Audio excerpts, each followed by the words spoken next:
J'ai une trentaine d'appels en absence de ma sœur. En fait, il y a une secrétaire du guide Michelin qui cherchait à nous joindre et puis j'étais pas disponible. Je l'ai eu en visio, Gwendal Poulnec. En plus, j'avais un gros cocard. Les inspecteurs du guide Michelin ont retenu votre plat ou votre restaurant voilà, pour l'année 2021. Alors aujourd'hui, j'ai le plaisir de recevoir Mathieu Pérou, chef étoilé de son restaurant. Dans cet épisode, nous allons vous expliquer comment il a obtenu son étoile de Michelin, son étoile verte, ses voyages avant de devenir chef étoilé, ses anecdotes les plus folles en cuisine avec des clients. Enfin, il nous racontera tout. Salut Mathieu, comment tu vas ?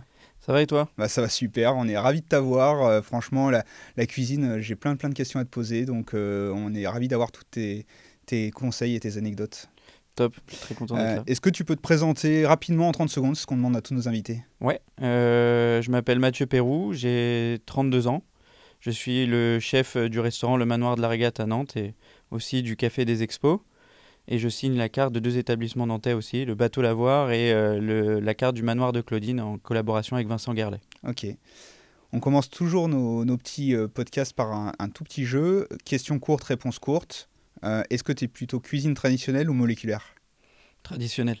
Plutôt menu en 6 ans ou 8 ans ? 8 ans. Poisson ou viande ? Ah, j'aime les deux. Cuisine fermée ou cuisine ouverte ? Cuisine ouverte. Et gastro ou bistrot ? Pareil, j'aime les deux. Ok, super. On voit un peu plus ton univers comme ça. Bon, pour commencer, j'aimerais qu'on commence par le début. Te découvrir depuis ton enfance. Donc toi, tu es né à Paris en 1992. Ouais, c'est ça, ouais. Ils faisaient quoi tes parents à Paris ?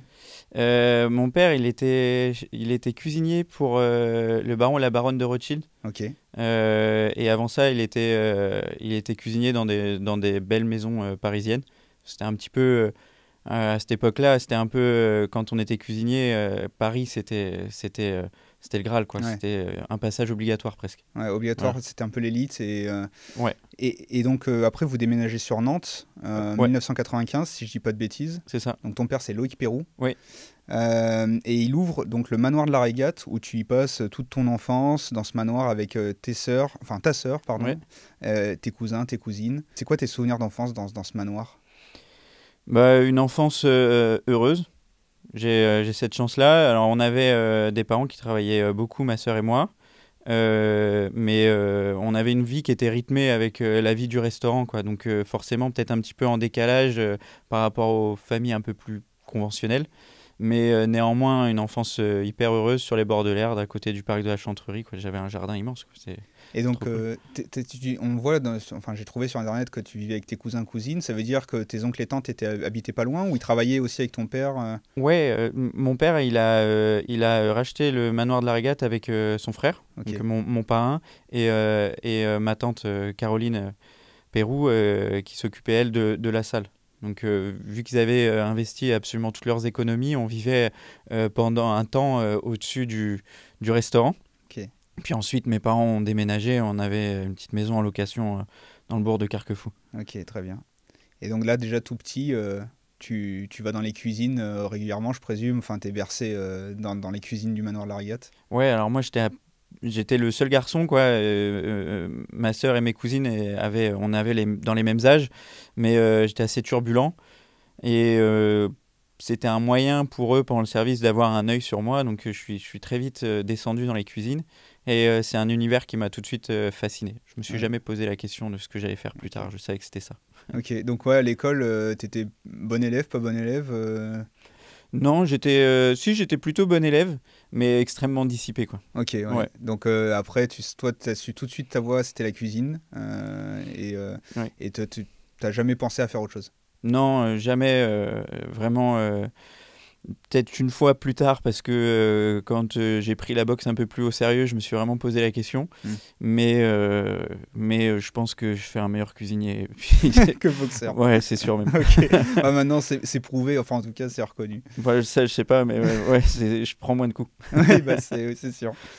Après, donc, en 2012, tu as 20 ans. Tu rejoins le chef Thierry Drapeau dans son restaurant étoilé La Chaboterie. Comment tu fais connaissance du chef drapeau? Déjà avant ça, j'étais dans une maison familiale dans le Pays Basque Ok.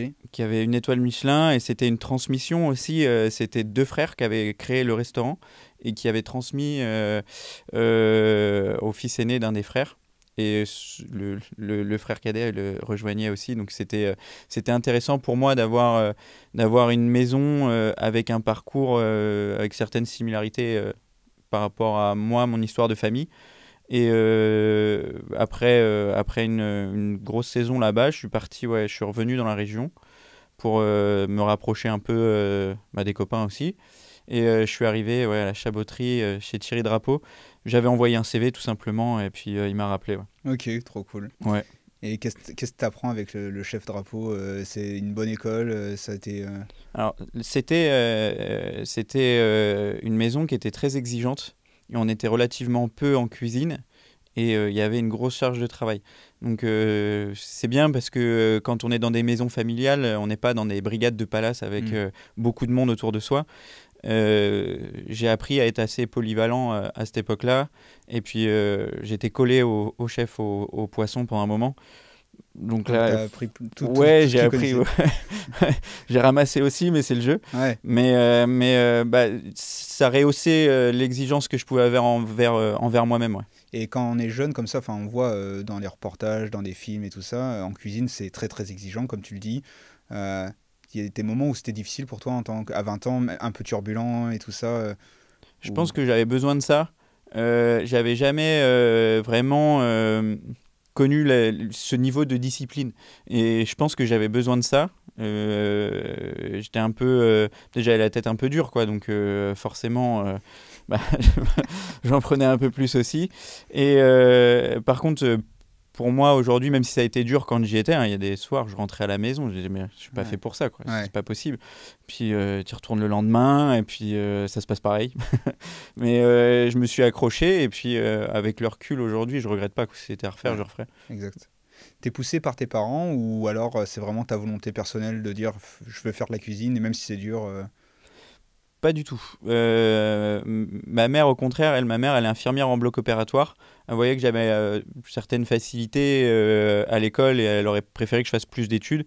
Après, elle ne s'est pas interposée entre mon choix de devenir cuisinier et faire des études du tout. Et mon père, lui, lui, il dit fais ce que tu veux, mais sois heureux, quoi. C'était un peu ça, quoi. Ouais, mais c'est souvent les meilleurs parcours. Enfin, moi, je sais que aussi j'ai été poussé dans ce sens-là, disant mes parents fais ce que tu aimes et tu y arriveras.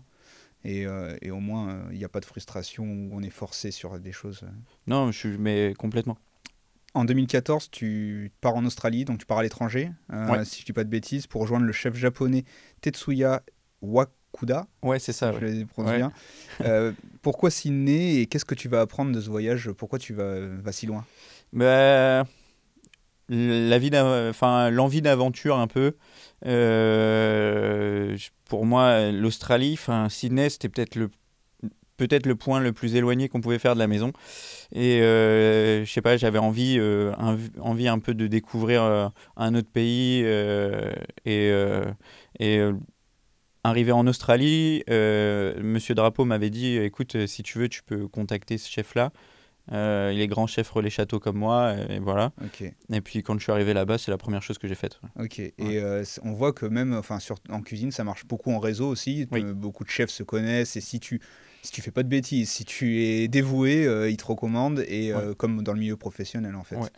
Et donc tu vas rencontrer ce chef japonais. Est-ce que, je dis peut-être une bêtise, mais en tant que chef japonais, il travaille beaucoup le poisson. Est-ce que c'est là aussi où tu apprends avec lui? Ouais, il travaille beaucoup le poisson. En fait, là, par exemple, c'était une brigade qui était plus familiale. Il y avait une trentaine de cuisiniers. Et il avait 4 sous-chefs, dont 2 Itamae. Itamae, c'est les maîtres sushi. Ils font plus de 10 ans d'études. Et du coup, c'est eux qui travaillent vraiment le poisson. Et je trouvais ça fascinant, quoi. Je suis resté un moment chez Tetsuya, j'étais un de ses seconds aussi. Et on avait chacun une responsabilité, mais côtoyer ces gens-là, c'était hyper enrichissant pour moi. Super, quoi. ouais, ça doit être super cool. T'es retourné depuis 2014 ou... Non. Pas encore? Non, non, jamais. Ouais. J'ai pas Ok. eu le temps. Et Bah puis, oui, il m'a envoyé quand même un couteau pour me féliciter pour l'étoile. cool. Voilà. Donc ça m'a beaucoup touché. Donc Ouais. il est accroché sur le mur dans ma cuisine. Ok, super. Ben, on reparlera de Ouais. quand tu reçois ton étoile au guide Michelin. Mm.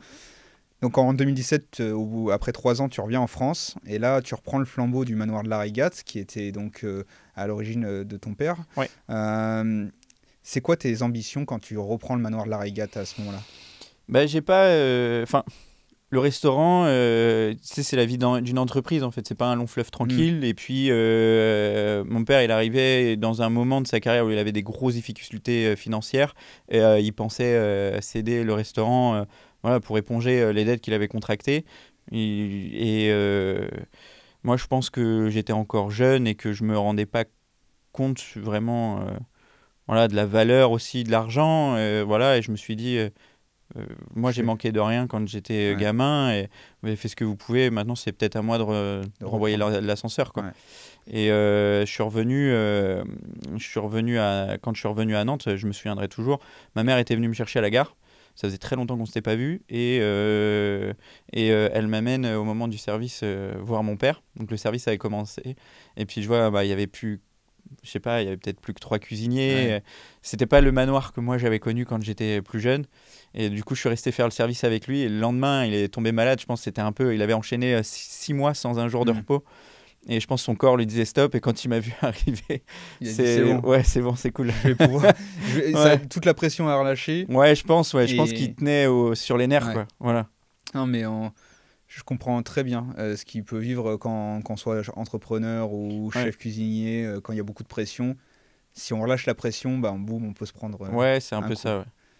Ok, et donc là, tu rentres au manoir de la Régate, donc tu reprends les cuisines. Est-ce que ton père reste un peu avec toi pendant un temps ou directement il te lâche Ouais, alors moi je suis arrivé un peu plus tard, je suis arrivé courant 2017 Ok, courant 2018 pardon, ce qui fait que j'ai eu une année où Monsieur Tetsuya m'a envoyé faire différents stages chez des amis à lui. Donc d'abord chez Peter Gilmore qui est un chef australien parce qu'il m'a dit tu seras resté un moment chez moi et tu auras vu une cuisine Mm. plutôt japonisante et ce serait bien que tu ailles chez un vrai Australien voir un peu ce que c'est que les produits australiens. Donc Peter Gilmore il était classé dans le top 10 au 50 best. Et c'était une expérience, c'était une autre cuisine, c'était une autre ambiance et c'était intéressant. Et après, il m'a envoyé en stage chez un autre copain à lui qui s'appelle Corelli, qui a 3 étoiles Michelin à San Francisco. waouh, Là, j'ai pris un emprunt pour pouvoir me payer le billet d'avion et pouvoir me loger là-bas. ouais. J'étais pas payé, je suis resté 7 mois là-bas en stage et enfin, j'ai été une vraie éponge, quoi. Quand tu C'était restes cool. 7 mois en stage là-bas, t'es pas payé par le restaurant? Non, Ah ouais, c'est vraiment non. pour donner de ta personne et apprendre Ouais. tout ce que tu peux. Ouais, tu capitalises un peu sur le savoir. Ouais. Voilà, c'est vrai que enfin voilà, je louais une chambre de bonne là-bas Ouais. dans le quartier qui s'appelle Tenderloin, c'est le quartier où voilà, qui est un peu plus craignos là-bas. Mm. Et c'est vrai que quand je rentrais le soir, il était 2 heures du matin et je me disais ouais, qu'est-ce que tu fous là? C'est C'est clair. compliqué quoi. Donc voilà, mais pareil, aujourd'hui, je regrette pas du tout quoi, puisque j'ai vu de super belles choses, Mm. une manière de s'organiser, une autre voilà. C'était ton apprentissage. Enfin, c'est Ouais. comme des gens qui font 5 ans d'études dans les masters de commerce et que ça coûte C'est un peu 12 ça, 000 euros exactement. l'année. Ouais, ouais, ouais, mais carrément, ouais, c'est ça. C'est, Ouais. Donc en 2021, Manoir de la Régate obtient une étoile Michelin. Alors est-ce qu'on dit que c'est le restaurant qui obtient une étoile Michelin ou est-ce que c'est le chef cuisinier qui obtient une étoile Michelin? Bah, je sais même pas. En fait, je suis un peu perdu parce que j'ai entendu l'un puis l'autre et je sais pas. Parce que si demain tu déménages à Bordeaux, tu ouvres Ouais. un restaurant, ton restaurant est toujours étoilé ou c'est le Manoir de la Régate qui est étoilé? Alors, le manoir de la Régate, potentiellement, pourrait garder l'étoile si quelqu'un avec un CV ou qui avait déjà une étoile auparavant rentre dans Hmm. l'établissement. Par contre, moi, si j'ouvre un nouveau restaurant de toute pièce à Ouais. Bordeaux, Il n'est pas étoilé. non, il n'est pas étoilé. Ouais. Il va falloir que j'aille regagner l'étoile. Ok. Voilà. Et donc il y a aussi une étoile verte. Alors tu nous expliqueras ce qu'est la différence Ouais. entre une étoile Michelin et une étoile verte. Oui. Euh, est-ce que on reviendra sur cette étoile Michelin et cette étoile verte, mais est-ce que déjà obtenir une étoile Michelin c'est un objectif ou pas du tout? C'est arrivé comme avec beaucoup de travail. Mais est-ce que c'était un objectif en soi? c'était un rêve de gosse Ok. que je pensais aller chercher à l'âge que j'ai aujourd'hui. Mm. À ce moment-là, non, je ne pensais pas à ça. Je voulais sauver le restaurant dans lequel j'avais grandi. Ouais. C'était vraiment plutôt une démarche financière plutôt qu'autre chose. Et j'ai pas eu vraiment de stratégie à proprement dit. Je me suis dit, si je veux sauver le restaurant, il faut qu'on fasse bon et les gens vont venir, quoi. Mm. C'était plus comme ça que je pensais la chose. Ok. Et donc, c'est quoi la différence entre donc, une étoile Michelin et une étoile verte? Alors, l'étoile verte, l'étoile Michelin, c'est une distinction qui a plus de 100 ans aujourd'hui, me semble-t-il. Il y a 1, 2 et 3 étoiles qui sont attribuées. L'étoile, elle vient récompenser un restaurant pour la qualité de la table et puis du service, etc. Et l'étoile verte, c'est une distinction qui date de 2018, en tout cas qui est beaucoup plus récente et qui, elle, récompense toutes les démarches éco-responsables que peuvent mettre en place un restaurant. Ok. Donc, Faut avoir obligatoirement une étoile Michelin pour avoir une étoile verte? Ou on peut avoir l'étoile verte sans être étoilé Michelin? non, il me semble que certains chefs ont obtenu une étoile verte et ne sont Pas étoilé. pas ou pas encore étoilés Michelin. Ok. Ouais. Ouais, ouais. Euh, Comment on se prépare pour obtenir une étoile Michelin? Parce qu'il y a beaucoup de critères qui rentrent en compte. Il y a la nourriture, il y a le service, il y a l'esthétisme de la salle, je crois, aussi. Oui, aussi, ouais. Peut-être d'autres choses. Comment on se prépare pour tout ça? Est-ce que il y a une vraie préparation de ton côté, en tout cas? Ou est-ce que tu te dis, je vais faire ce qui me paraît le mieux et après, les juges jugeront? Il y a plusieurs écoles. Moi, pour ma part, j'étais pas dans cette démarche là quand je l'ai obtenue, donc j'avais rien mis en place, en tout cas pour aller dans le but de décrocher une étoile. C'était pas l'objectif premier. J'ai fait de mon mieux par bon sens. Et puis peut-être que vu que j'avais été formé dans des maisons étoilées, j'avais peut-être de bons restes, quoi. C'est plus comme ça que moi je l'analyse. Ok. Voilà. J'ai entendu dire, mais ça c'est même depuis longtemps, que les inspecteurs du guide Michelin, ils viennent anonymement dans les restaurants. Ouais. Donc tu sais pas quand est-ce qu'ils viennent, tu sais pas qui ils sont. Non. Est-ce que après coup, en ayant eu ton étoile, tu sais quel jour ils sont passés? Non, moi ça m'est jamais arrivé je sais qu'à une certaine époque, l'inspecteur pouvait se présenter le lendemain ou à la fin de son repas. Moi, ça m'est jamais arrivé. J'ai pas eu l'occasion de déceler la moindre inspection. Ils sont passés un jour. Oui. Et... Sauf dans un des commentaires que j'avais eu, puisque le commentaire est amené dans le guide Michelin, il change régulièrement. Et il parlait d'un plat en particulier. Et vu que je change la totalité des plats le plus régulièrement possible en suivant les saisons, j'ai pu savoir que ça devait être à peu près ce mois-là. Ok. Mais je sais pas à quelle date. Ok. Ouais. Comment on apprend qu'on reçoit une étoile Michelin? L'année où on l'a reçu au manoir, c'était une année un peu particulière parce que c'était le Covid. Et normalement, il y a une remise qui est faite avec tous les chefs étoilés en France. Okay. Et cette année-là, c'était retransmis à la télé. Et pour pas qu'il y ait de fuite dans les médias, c'était Gwendal Poulnec, donc le directeur international du guide Michelin, qui passait des coups de fil pour en visio en plus, pour avoir les réactions en direct. Okay. Et donc c'est comme ça moi que j'ai eu voilà. Un peu atypique. Ouais, en plus de ça, j'étais parti boxer moi, et quand je rentre dans la voiture, j'ai une trentaine d'appels en absence de ma sœur. En fait, il y avait une secrétaire du guide Michelin qui cherchait à nous joindre, et puis j'étais pas disponible. Ma sœur m'appelle. Donc elle m'a dit ouais, c'est pas possible que tu répondes pas au téléphone comme ça, il y a un appel hyper important. Et elle me dit c'est le guide Michelin qui veut t'appeler.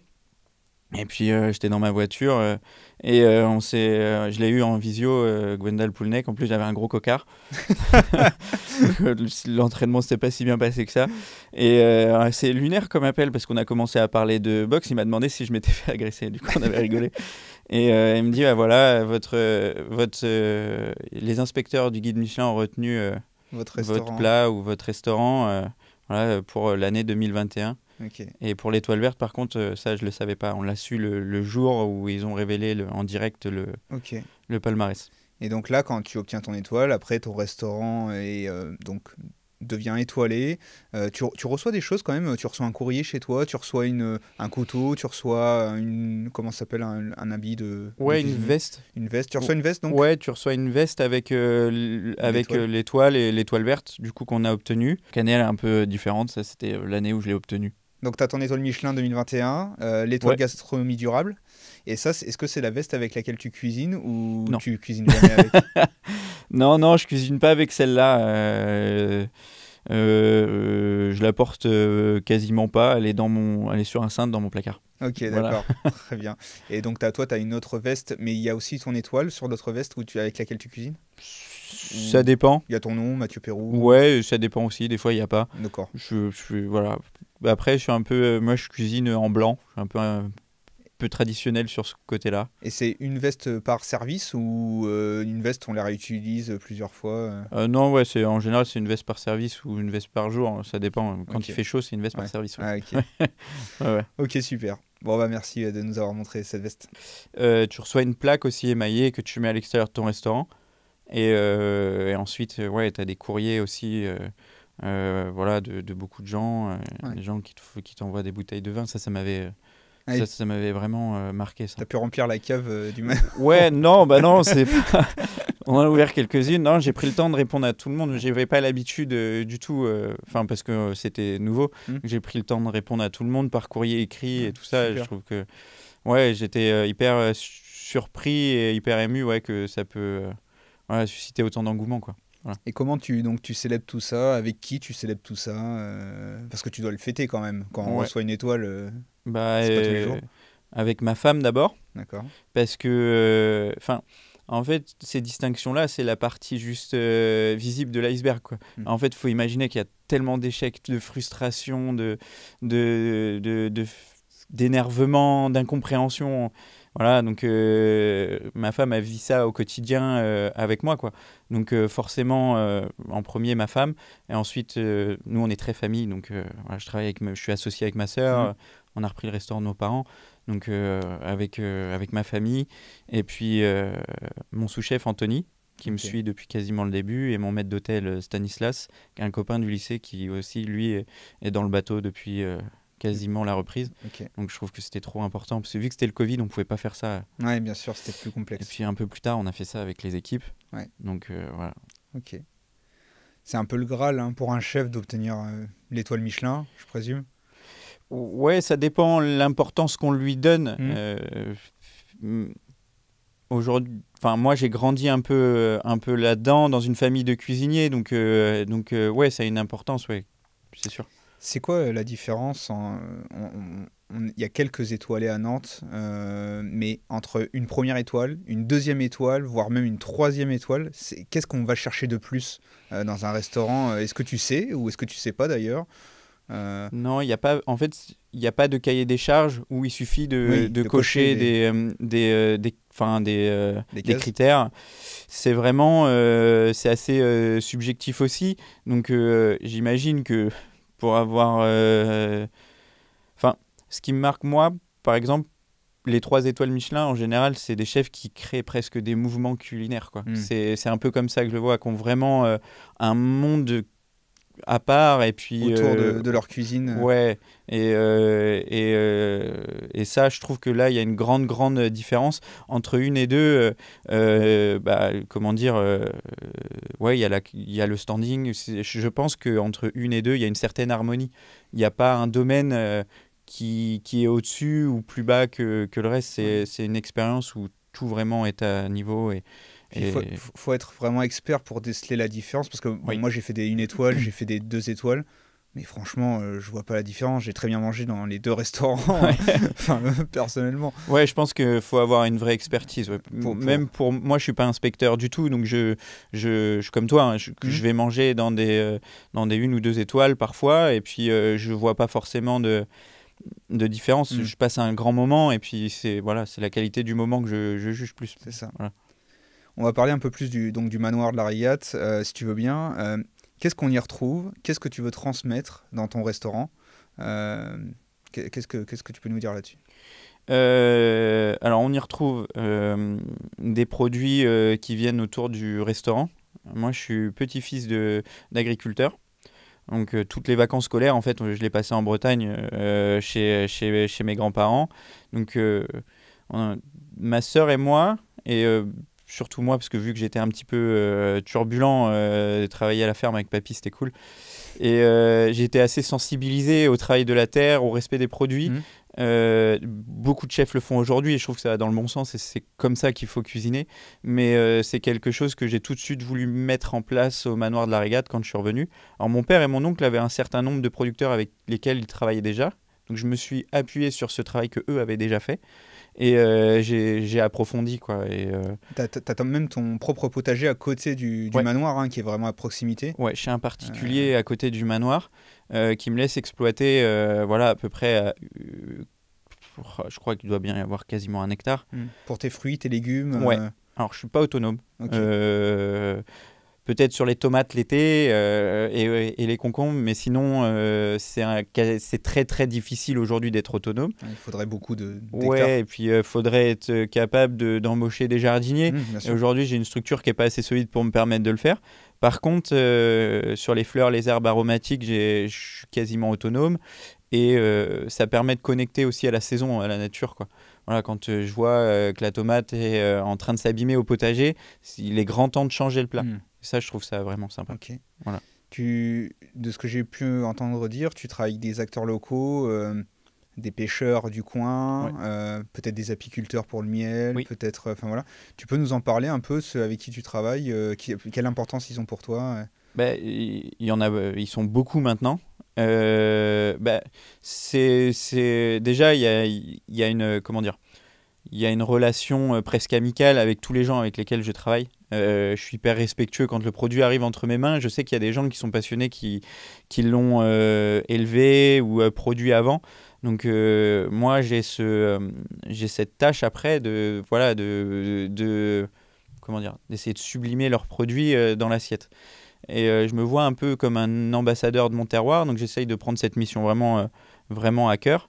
Et ça va pas que pour les produits qu'on a dans l'assiette, ça va aussi dans le décor et dans les assiettes. Hmm. Je travaille avec une céramiste qui s'appelle Ambre et son conjoint Benjamin Fely qui lui travaille le bois. Donc c'est l'atelier POC, ils sont basés à Thoiré. Ok. Là, on a refait toute la décoration du manoir de la Régate.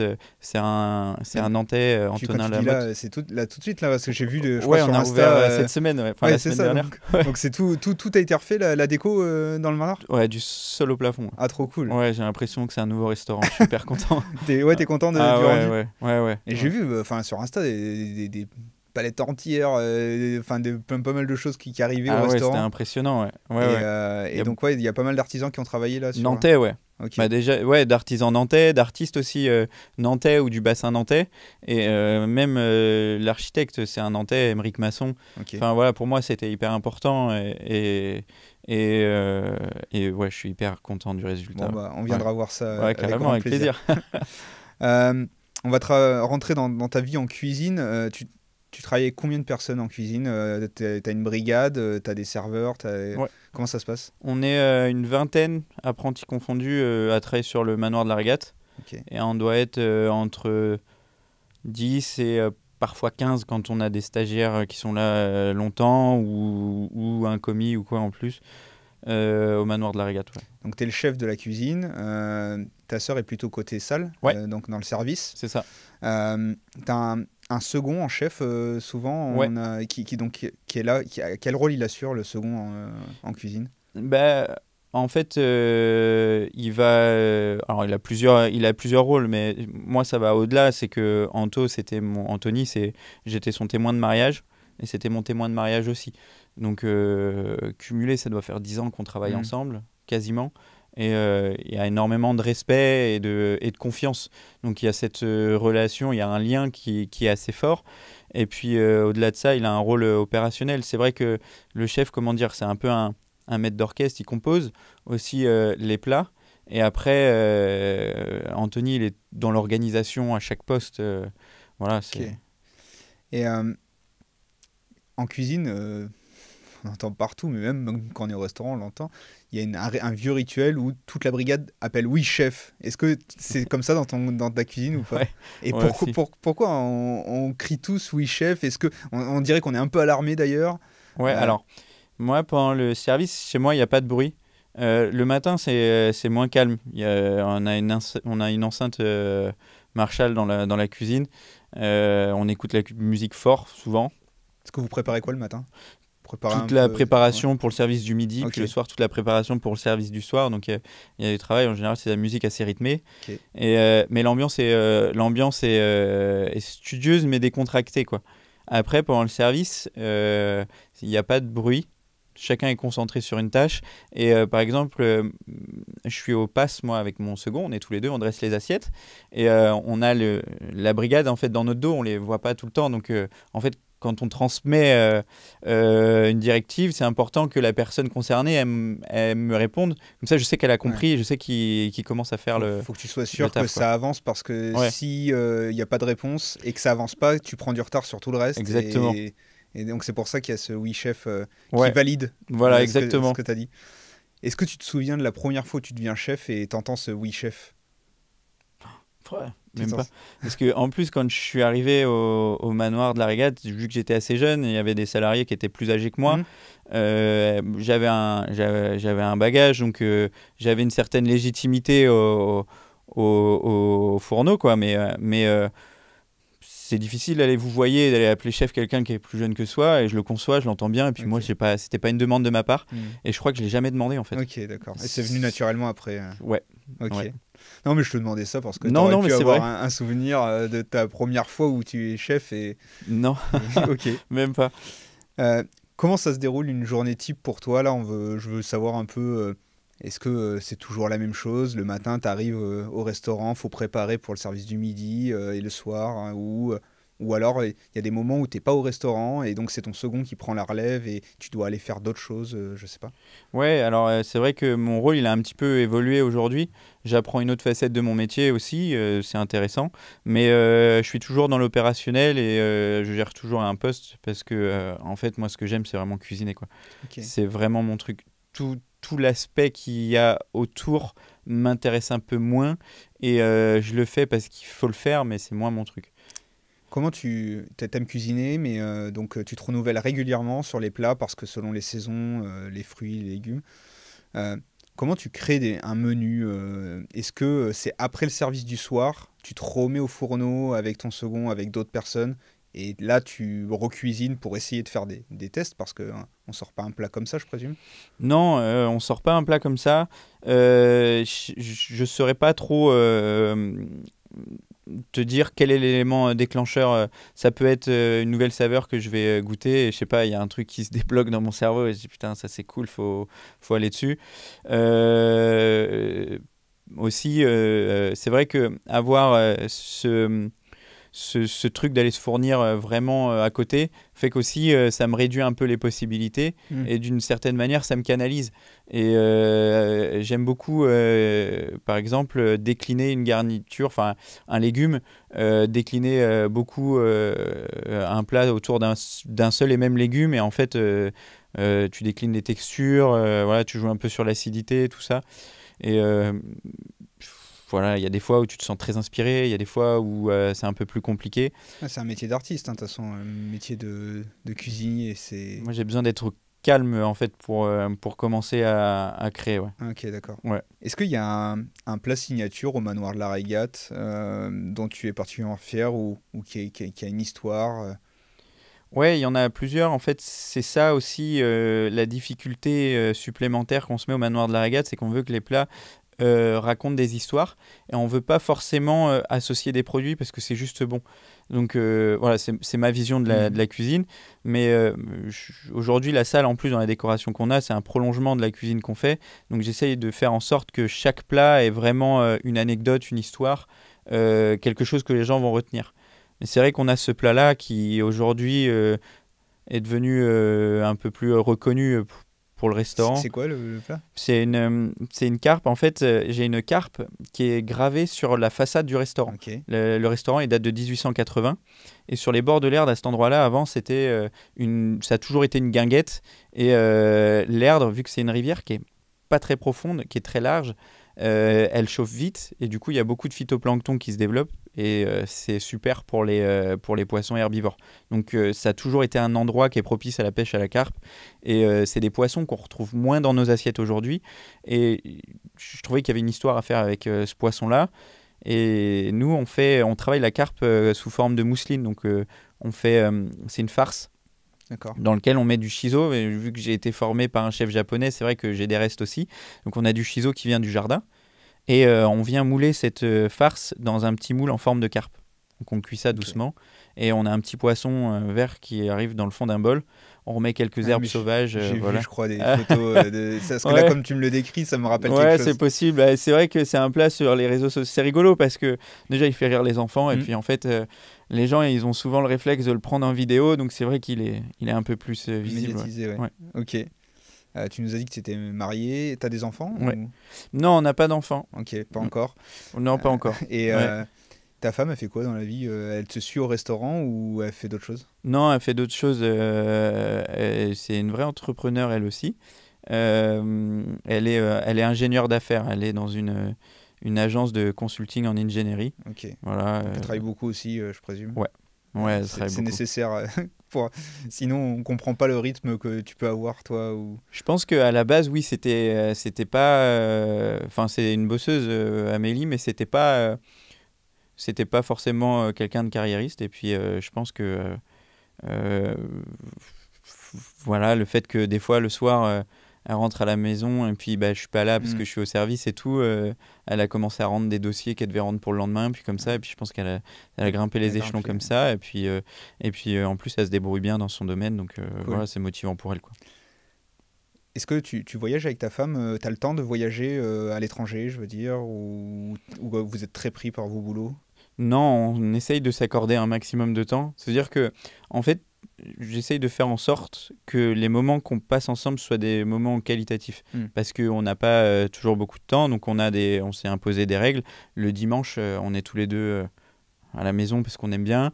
Et dès qu'on a l'opportunité de voyager, on le fait. Ok. Donc, et quand tu voyages à l'étranger, est-ce que tu essayes de t'inspirer de certaines coutumes, art culinaire de certains pays pour essayer de... Même si tu ne pourras pas le reproduire en France parce que ce ne sera pas des produits locaux, mais est-ce qu'il y a des choses qui t'inspirent de l'étranger? Ouais, beaucoup. Ouais. Je pense qu'il faut... Enfin voilà, faut être curieux quand on est cuisinier et il faut avoir l'esprit ouvert.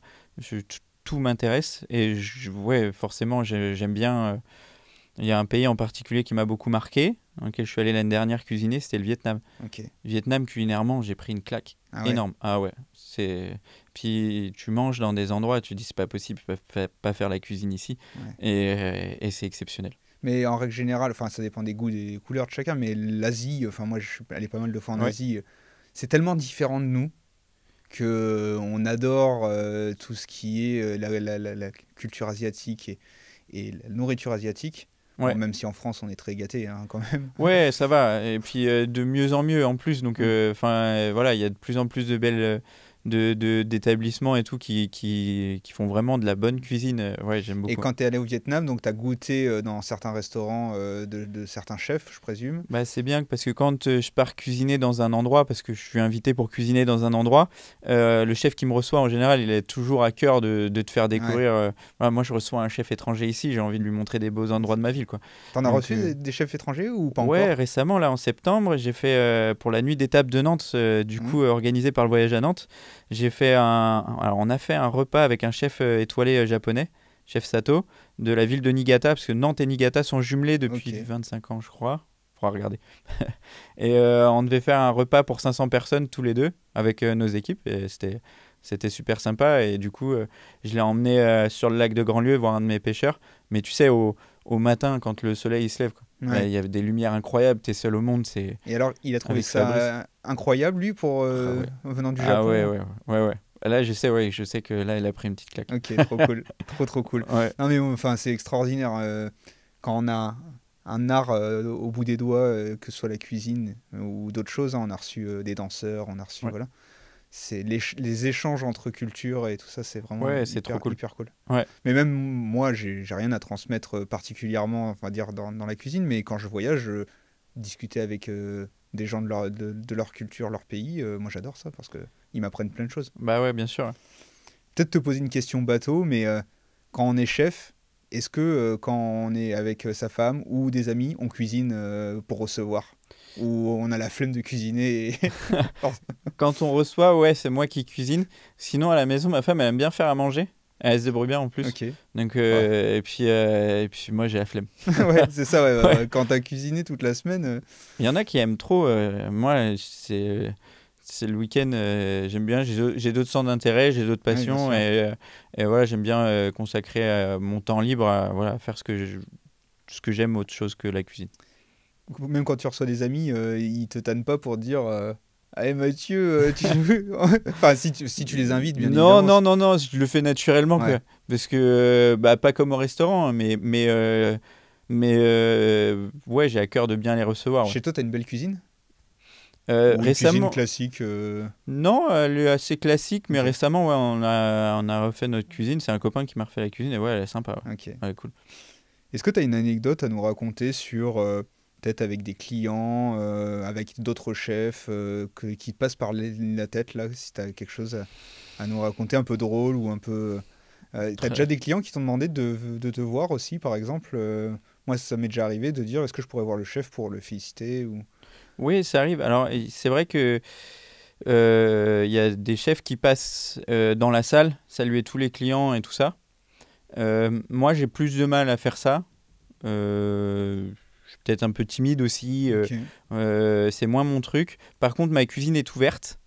Et les gens, quand ils vont au desk, ils voient forcément la cuisine. Et ils rentrent naturellement, d'ailleurs. Et c'est à cet endroit-là que j'aime avoir des échanges. Et c'est toujours très sympa, ouais. Ouais, très Ouais, ouais. bien.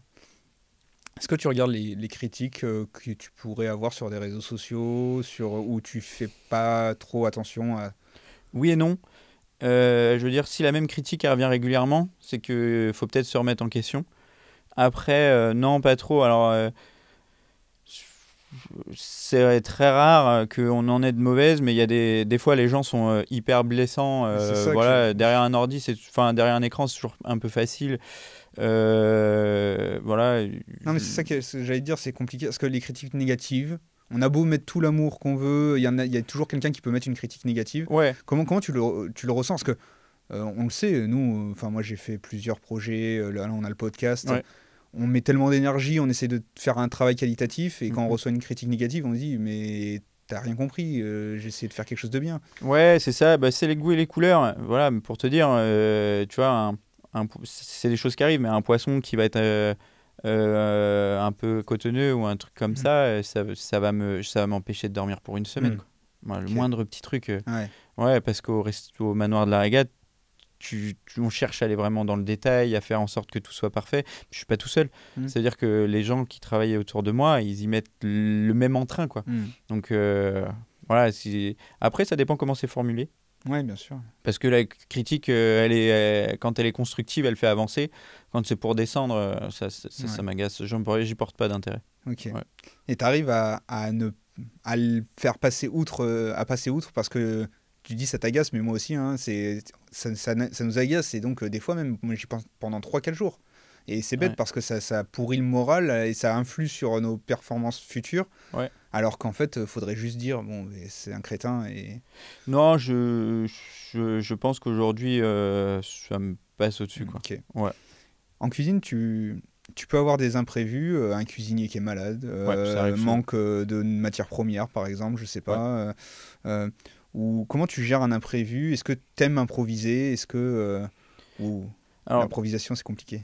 non, non, à la base, j'aime beaucoup improviser. Au manoir de la Régate, les gens, des fois, ils vont. Parce que je sais que c'est pas une cantine, on va pas y manger toutes les semaines. Il y a des gens, des fois, qui attendent vraiment une occasion particulière qui est importante pour Hmm. eux. Donc, improviser à ce moment-là, je trouve que ça peut être un manque de respect. C'est comme ça que je vois les choses, moi. Par contre, tu vois, au Bateau Lavoir, dans mon bistrot, au Café des Expos, ou même au Manoir de Claudine, c'est là où justement, tu sais, tu as la place un peu plus à l'improvisation, à l'instinct, et c'est des choses que j'aime beaucoup faire. Et tu peux nous parler un peu de ces restaurants? Tu t'y rends régulièrement pour faire à manger ou tu élabores la carte et il y a des chefs là-bas? Non, c'est là où, tu vois, où mon métier, il évolue, où moi aussi, j'apprends une autre facette de mon métier. Et alors, le Café des Expos, je suis propriétaire là-bas. Je suis associé aussi avec ma sœur. J'ai une chef, c'est une de mes meilleures amies qui est là-bas. Donc maintenant, il y a un lien de confiance qui est assez fort. Du coup, je sais que ce qu'elle fait, c'est bon. Et je suis moins... parce que on peut pondre aussi des idées qu'on n'assume pas dans l'opérationnel après. Donc, c'est toujours un peu délicat. Mais on teste les plats ensemble, on les valide ensemble et c'est cool. Et après, au manoir de Claudine, par exemple, c'est un jeune que j'ai formé, qu'on a formé au manoir de la Régate, qui prend les rênes des cuisines là-bas. Et là, pour l'instant, ouais, je passe dans tous mes établissements au moins une fois par semaine, de toute manière. Et puis là, je suis un peu plus directif. Et puis quand il va commencer à se libérer, à prendre un peu confiance et tout, ouais, je serai un peu plus en retrait. En retrait, ouais. Okay. L'année dernière, tu as été sélectionné dans les Best Chef Awards, qui récompense les 500 meilleurs chefs du monde. La cérémonie s'est déroulée devant plus de 30 000 personnes. T'es allé à cette cérémonie ou t'as pas pu y aller? Non, j'ai pas pu. Ok. Ouais. Mais par contre, tu reçois un prix quand même ou... Ouais. Alors non, j'ai pas eu de choses matérielles. Ouais, quoi. J'ai beaucoup. Mais c'est juste une distinction. Ouais. Et est-ce que si demain, peut-être que c'est déjà arrivé, on te contacte pour venir dans Top Chef, par exemple, en tant que chef, est-ce que c'est des choses qui t'intéressent ou pas du tout? Non, pas spécialement. C'est pas mon truc. C'est pas mon truc. Peut-être. On a vu du Hélène Darroze, on a vu. Pour faire. Pour faire une épreuve ou un truc comme ça. Mais je pense que j'ai pas la notoriété pour. Pour l'instant, mais peut-être que ça arrivera. Ouais, dans ce cas de figure-là, je trouve ça intéressant. Ouais. Non, pas toi en tant que candidat, mais plutôt en tant que chef pour noter des candidats. Ouais, ça peut être intéressant, ouais. Je veux juste qu'on aille maintenant sur plutôt des conseils que tu pourrais donner à des jeunes cuisiniers qui peuvent intégrer des brigades, qui peuvent écouter ce podcast. Est-ce qu'un restaurant étoilé déjà peut embaucher des apprentis ou tu es obligé d'avoir des salariés confirmés pour être dans un restaurant étoilé? Non, pas que. Alors, c'est important d'avoir des gens confirmés et puis compétents, ça c'est obligé. Mais de toute façon, le métier, après, c'est que de la transmission. Donc, c'est important aussi de former. Enfin, voilà, j'essaye d'y consacrer le plus de temps possible. Ok. Et là, si tu pouvais, c'est quoi le conseil que tu donnerais à un jeune qui veut se lancer dans la cuisine gastronomique? Si toi, tu avais un conseil à donner, à toi plus jeune, soit à d'autres jeunes? Faut être patient. Résilient, faut accepter la critique. La critique, elle n'est pas forcément là pour blesser. En général, elle est là pour... ça fait partie du cursus, ça fait partie de la formation. Donc, je dirais, faut être vraiment patient. Et moi, j'avais un conseil, parce que j'ai la chance d'avoir grandi dans une famille de cuisiniers, en fait. Donc, mon père et mon oncle, ils me disaient toujours, va pas chercher l'argent trop jeune. D'accord. Va plutôt... malheureusement... mais ce sera le cas encore pour longtemps parce que quand tu es dans un restaurant gastronomique, les produits coûtent cher. Souvent, c'est des beaux endroits, donc les loyers sont importants. Il faut aussi une équipe conséquente, donc la masse salariale est importante. En définitive, ce sont des établissements qui dégagent peu de marge. Donc, c'est pas forcément dans ces grands établissements que le salaire va être le plus élevé, paradoxalement parlant. Ouais. Mais c'est aussi là où tu vas le plus apprendre. Et cet apprentissage, tout ce que tu as appris, tu vas pouvoir le capitaliser plus tard. Donc pour moi, aller chercher l'argent trop jeune et la facilité, tu plafonnes vite en termes de compétences et en termes de salaire. Par contre, si demain, moi j'ai été commis longtemps, mais j'ai été une éponge partout où je suis allé. Alors aujourd'hui, je suis chef d'entreprise, donc c'est différent, tu fais comme tu peux. Mais je pense que quand tu arrives à une certaine maîtrise, là, tu peux négocier ton salaire et vivre vraiment décemment de ta profession, quoi, de ta passion. Ouais, je comprends. Voilà. C'est quoi tes projets et tes ambitions futures là, pour la suite? Est-ce que tu as des projets en tête? Non, enfin, j'ai eu la chance de réaliser plusieurs de mes rêves déjà. J'y aurais jamais pensé. Tu On vois, arrivé là si jeune là? non, pas du tout. Ouais, Pas du tout, pas du tout. Je me considère comme étant hyper chanceux. C'est comme tout, hein. Il y a des galères des fois, mais en vrai, quand je prends du recul, bah, je suis content. J'espère. Le projet, c'est de prendre toujours autant de plaisir, quoi. ok. Voilà. Il y a, il y a un chef français ou une chef français qui t'inspire beaucoup ou le plus Alors, il y en a beaucoup. C'est vrai qu'en France, on a cette chance d'avoir énormément de gens talentueux. Voilà, mais je vais peut-être être un petit peu classique dans ce que je dis, mais il y a un chef, moi, qui m'a beaucoup marqué et qui est décédé il y a peu de temps, au final, c'est Mm. Paul Bocuse, parce que c'est un monsieur qui a su fédérer et qui a justement placé la gastronomie française et qui l'a imposée dans le monde entier. Enfin, voilà, c'est un grand, grand homme, un grand monsieur. Tu l'as déjà rencontré, cet homme-là, ou Non, non. juste tu as pu lire des choses sur lui Non, dans les bouquins, Ouais, dans tout, ouais, mais c'était, voilà, c'est... T'as bouquiné beaucoup de livres de cuisine pour apprendre les recettes, des choses Non, pas tant que ça. Ok. Pas, T'apprenais sur le tas? ouais, pas tant que ça. Aujourd'hui, j'aime bien, je fais plus une collection. Ouais, j'ai une bibliothèque chez moi. De beaux Et livres ouais, de beaux livres et tout. Mais des fois, je les ouvre même pas. Ouais, non, mais c'est Mais juste. j'aime bien avoir des livres de cuisine, ouais. C'est comme un bijou, une montre. Ouais, c'est un peu ça, ouais. Est-ce que tu vas voir tes confrères nantais quand même étoilés Est-ce que tu les connais certains On se connaît tous. Mais je pense qu'on a la même problématique tous autant qu'on est, c'est qu'on On manque a de même temps. bah oui, c'est ça. Et on se connaît tous il y a une belle... on se respecte tous, on s'apprécie tous, il y a une belle énergie, mais ouais, on est tous un peu le nez dans le guidon, quoi. Voilà. Ok. Et tu vas manger chez eux de temps en temps Non, j'ai pas le... Pareil, par manque de temps. En plus, souvent, on a les mêmes jours de fermeture. Oui. Donc, C'est pas malin ça. bah non, c'est vrai. C'est vrai, mais enfin, voilà, comme quoi, chacun... Enfin, on n'est pas... Il n'y a pas de marketing ou derrière, quoi. Chacun fait son truc comme il l'entend. Et puis, au final, je pense que c'est plus pratique pour tout le monde de fermer le dimanche et le lundi. Et du coup, voilà, ça rend... Enfin, aller manger chez les copains, ça rend la chose difficile. C'est quoi ton top 2-3 des meilleurs restaurants en France dans lesquels tu es allé? Est-ce que tu en as qui tu te dis ah ouais, je me souviens de ce restaurant-là?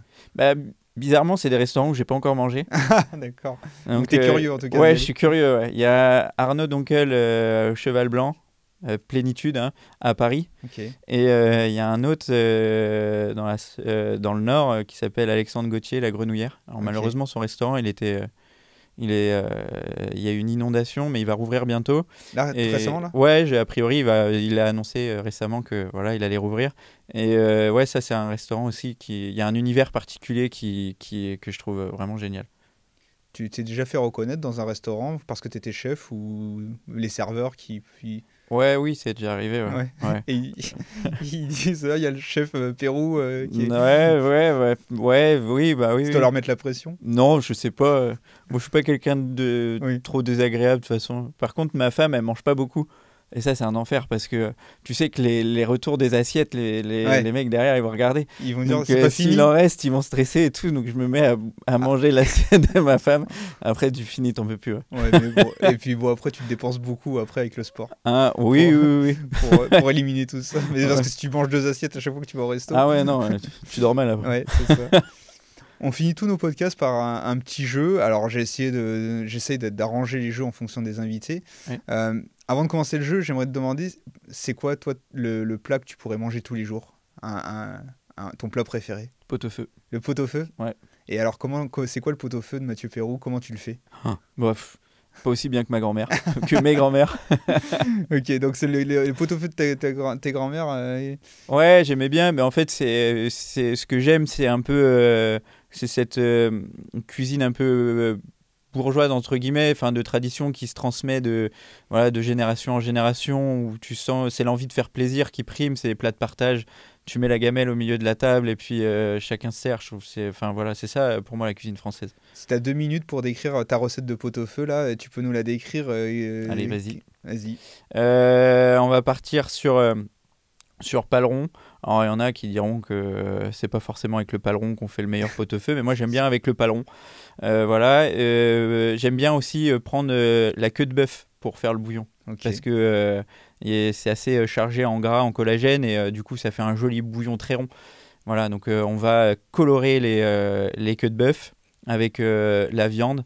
Ensuite on va enlever la viande, on va la réserver une fois qu'elle a coloré.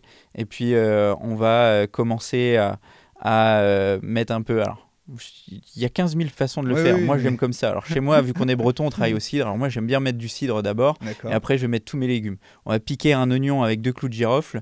Et on va remettre la viande dedans. On va laisser cuire tout doucement, tout doucement, tout doucement. Et si on est un peu gourmand, on peut rajouter un peu de foie gras dans le bouillon. Voilà, puis ça ramène du gras. Ok. C'est vraiment bon. Ok, super, trop Voilà. cool. Bah, ça donne envie. On va venir manger un pot-au-feu. Ça, tu le mets à la carte. Tu peux mettre à la carte un pot-au-feu au manoir de la Régotte ou... Ah, il serait plus travaillé que ça. Oui. Mais tu vois, avec la carpe là, Ouais. le bouillon qu'on sert, le bouillon de queue de bœuf, il est vraiment inspiré du Inspiré bouillon du de pot-au-feu. Ouais. Ok, trop cool. Bah, merci beaucoup Mathieu. C'était Je t'en trop prie. cool. Bon, bah cool, pareil pour moi. J'espère que tu as passé un bon moment. Ouais, carrément, ça et- sort de ce que j'ai l'habitude de faire. Ouais, cool. Mais nous, on a appris plein de choses. Donc, on retrouvera tous tes réseaux sociaux, le site de ton restaurant sur YouTube, nos réseaux sociaux, Instagram, Spotify, Deezer, Apple Podcasts. Ok. Comme ça, les gens pourront aller voir un peu ton univers et s'ils veulent réserver. Donc, c'est à Sainte-Luce, hein, c'est ça Non, on c'est est à- toujours à C'est Nantes. adresse Ouais. nantaise, ok. Ouais, Gachet. Mais Gachet, voilà, c'est Ouais. au nord de Nantes. Ouais, c'est ça. Donc, si vous voulez réserver, prenez-y vous à l'avance parce qu'il est très très prisé, je crois. Non, mais ça va. Non, on n'est pas meilleur que les autres, mais ouais, c'est des restaurants qui ont l'habitude de marcher sur Ouais, réservation, c'est donc ça. c'est mieux, quoi. Voilà. Et bon, maintenant, moi j'ai le téléphone de Mathieu, je pourrais l'appeler pour une réservation. Non, je rigole. Ça marche. Merci beaucoup, Mathieu, en tout cas, de t'être déplacé et d'avoir transmis toute ta passion, donné des conseils à d'autres qui peuvent nous écouter. Et puis, peut-être qu'on fera un épisode 2 si tu ouvres un autre restaurant ou si tu as une actualité. Avec plaisir. Ok, super. Merci beaucoup de nous avoir écoutés. C'était Mathieu Pérou dans Parlons peu, parlons passion. Nous vous retrouvons dans un prochain épisode la semaine prochaine avec un nouveau passionné. Ciao.